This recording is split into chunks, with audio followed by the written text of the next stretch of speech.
So what effect is Donald Trump's win having on the markets today? We're going to talk with a financial analyst about the outlook for your personal finances. We'll be right back.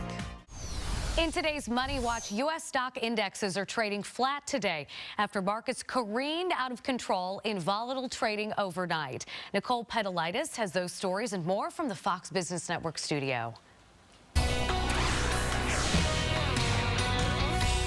Wild morning on Wall Street. The morning after we find out who our president-elect is, President-elect Donald Trump. Expecting a big sell-off because overnight Dow futures dropped over 800 points.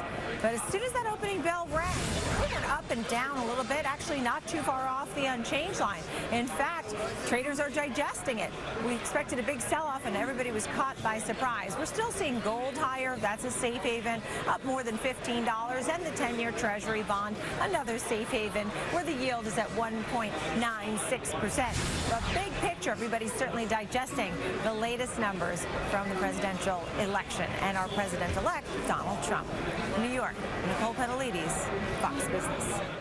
And joining us now to talk more about the market's reaction to the election is Craig Bolanos, CEO of Wealth Management Group. Craig, thanks for coming in.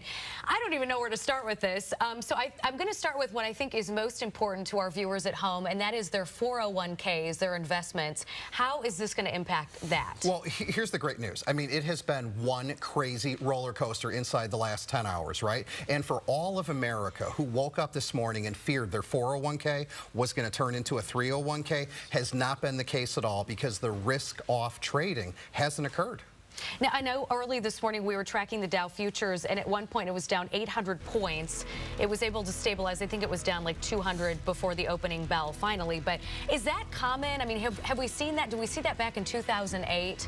Well, you know, that's a great question, and you're absolutely right. I mean, once you saw Ohio swing to Trump, markets, traders, investors all across the globe said, oh my heavens, this is real. And you saw that market bid limit down, and we were off 800 points in what I call the waning hours. But then all of a sudden the dust settled, and so many people that had gotten caught flat-footed started to breathe a sigh of relief and said things were going to be okay. And the market opened up only down a smidgen to get flat to then be positive while I was in the green room. Now, the world markets, how are they faring this morning? Are we going to see them be a little more volatile than the U.S. market, and how could that impact us down the road? Well, I think a couple things in particular there. I mean, number one, currency is an absolute wreck. I mean, the Mexican peso, all-time low versus the dollar. You're seeing all sorts of crazy transactions in the Forex market. And I think what's going to happen is you give this 2 more days, 48 hours, you are really going to see some semblance of normalcy return to markets,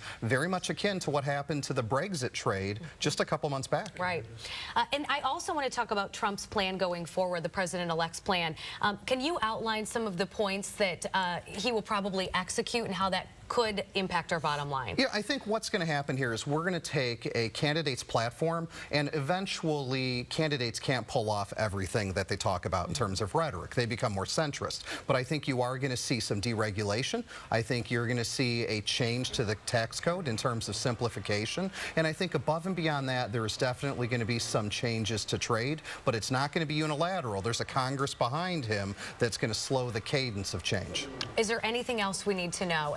Any advice that you would give us with the markets, with our investments? Well, I think the best advice is we can learn from something so important. You have to stay disciplined, and you have to be unbiased. When you're biased in investing, it leads to really bad decisions. And an example of that would be somebody who woke up in the middle of the night, said sell everything on the opening bell. They're regretting it right now, midday, post-election. All right, Craig, thank you so much. Thanks for coming in this morning.